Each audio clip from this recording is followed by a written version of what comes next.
салом дӯстон, Реал Мадрид ба шикори чеҳраҳои марказии дастаи Байер Ливеркузен мебарояд. Мадридиё ба рӯи хати бозингароне ки дар равзанҳои трансферӣ дар пешбуда сари масъалаи ҷалби онҳо кор мекунад, се бозингари муҳимтарини ливеркузиниҳоро ворид намудааст. Гап сари кадом бозингарон меравад, дар видеои имрӯзаи мо маълумоти бештар пайдо карда метавонед. Лайки қиматбоҳои худро гузоред, мо бошем сар мекунем. Дӯстон, футболи бошгоҳӣ ба истироҳат рафт. Акнун моро бозиҳои мунтахабҳо интизор аст. Грузия қувваи худро бо Шотландия месанҷад. Аргентинаи мағлубнашаванда дар майдони худ Уругвайро пешвоз мегирад. Бразилия бе Неймар ба Колумбия меравад. Арменияе ки барои баромадан аз гурӯҳ мубориза мебарад, во мехӯрад бо Уэлс. Чӣ гуна сенсатсияҳо моро мунтахабҳо тайёр карданд? Тамошои рақобатҳоро бо 1x бозам ҷолибтар гардонед. Дар он ҷо регистратсияи осон, пур кардани маблағ аз тамоми гӯшаву канори дунё, вале аз ҳам муҳим, бонус то ҳаҷми $100 дар аввалин пардохт бо промокоди AMG 0777. Ссилкаи бозӣ дар комментарияи ин видео. Аль-Иттиҳод сармураббии нав дорад. Қаблан аз ин вазифа Нуно Эшпериту Санту барканор карда шуд. Ба ҷои ӯ мутахассиси машҳури аргентинӣ Марсело Галярдо ба Арабистони Саудӣ омад. Фабрицио Романо ин хабарро аллакай тасдиқ намуд. Галярдо дар он тарафи уқёнус воқеан ҳам машҳур аст ва натиҷаҳои олӣ дорад. Шояд дар футболи Аврупо ва Осиё ба мухлисон ин сармураббӣ он қадар зиёд шинос набошад, вале дар доираи мураббиён Галярдо мақоми хоси худро дорад. Инро метавон аз дастовардҳои ӯ пай бурд. Ӯ чанд соли охир саҳиҳтараш аз соли 2014 то 2022 дар дастаи River Plate кору фаъолият мекард ва дастаро ба чанд ҷоиза расонд. Дар ин муддат Галярдо тавонист River Plate-ро 2 маротиба қаҳрамони ҷоми Либертадорес кунад ва 1 маротибаи дигар ба финал барорад. Ҳамчунин 3 маротиба ҷоми Судамериканоро ба даст овард. Гузашта аз ин ӯ дастаи River Plate-ро ба финали чемпионати ҷаҳон байни бошгоҳҳо баровард. Яъне Галярдо мутахассиси андаку мандак набудааст. Шаҳрномаи Галярдои 47 сола бо Аль-Иттиҳод барои 1,5 сол то моҳи июни соли 2025 баста шудааст. Соҳишнома инчунин имкони тамдиди 18 моҳи дигар то моҳи июни соли 2027-ро дар бар мегирад. Каземиро дар дастаи Манчестер Юнайтед вақтҳои охир мавқеи худро аз даст дода истодааст. Айни замон манчестериҳо мехоҳанд дар Олд Траффорд корҳои таъсирӣ кунанд. Каземиро бояд барои ин кор кӯмак расонад. Кӯмак гуфта, пули фурӯхтани ӯ дар назар дошта мешавад. Дастаи шаҳри Манчестер мехоҳад пешниҳодҳои дастаҳои Арабистони Саудиро таҳлил карда, пас он бо нархи гарон нимҳиматгари бразилиро ба фурӯш монад.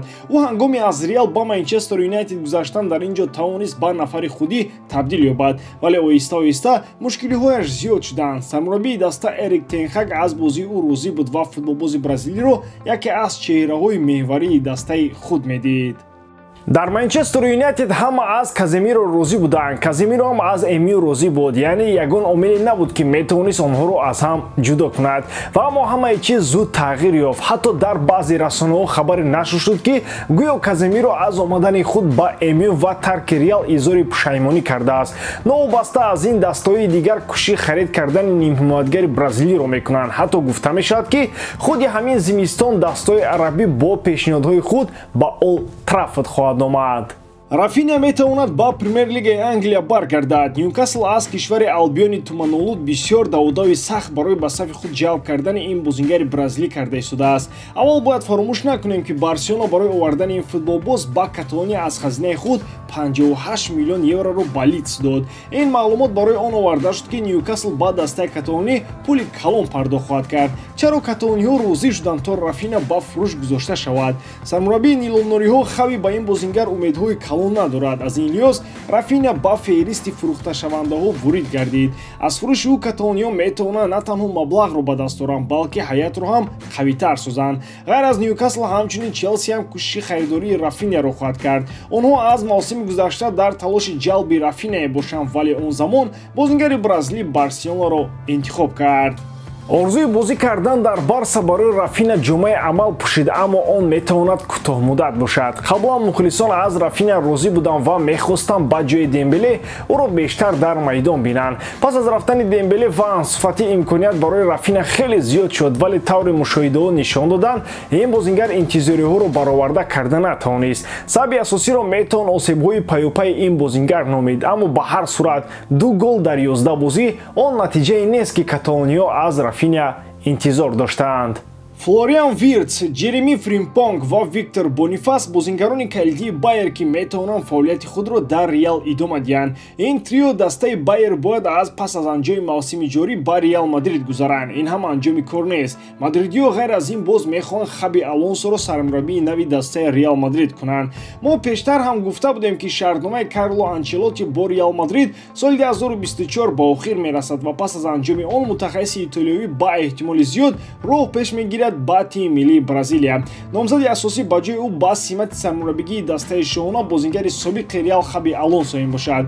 Худи Алонсо чанде пеш дар ин бора чунин гуфта буд: ман барои кор дар дастаи Реал Мадрид шитоб намекунам. Ҳамаи чиз вақту замони худро дорад. Агар ман дар мавриди оянда андеша кунам, он чизе ки ҳоло дорам метавонам онро аз даст диҳам. Аз ин лиҳоз ман дар ҳамин шабу рӯз ба пуррагӣ мехоҳам худро ба кори дар Байер доштан бахшам. Оянда чӣ мешавад? Вақт нишон медиҳад. Ба гапҳои Алонсо гӯш андохта метавон ба хулосае омад ки ӯ воқеан ҳам қарорҳои дуруст ва саривақтӣ мебарорад. Аз ин ки мутахассиси 41-сола қарордоди худро бо ливеркузениҳо тамдид кард, танҳо мавқеи ин дастаро қавитар мекунад. Дар мавсими гузашта Алонсо Байерро то ба бозии даври нимниҳоии Лигаи Аврупо баровард. Дар Бундеслига даста ҷои шашум гирифт, боз ба Аврупо роҳ ёфт. Айни замон Байер дар қатори дастҳое ҳаст ки ягон бохт дар мавсим надорад. Як нуқтаи дигари хеле муҳимам ҳаст ки бояд фаромӯш нашавад. Дар шаҳрномаи Хаби Алонсо махсус барои Реал Мадрид банде дар бораи пули тавон аст ки аз 15 то 18 миллион евроро дар бар мегирад. Бе ин банд Алонсо қарордодашро бо ливеркузениҳо тамдид намекард. Омадани Хаби ба Реал Мадрид рӯз то рӯз ба ҳақиқат табдил ёфта истодааст. Ба ҳамин тамом боварӣ дорам ки эҷодкории ман ба шумо писанд меояд. Лайк, комментария ва дар канал обуна шуданро аз ёд набароред. Бо шумо мисли ҳар вақта Муҳаммад Гаиров. Хай бародарон, дар паноҳи Аллоҳ.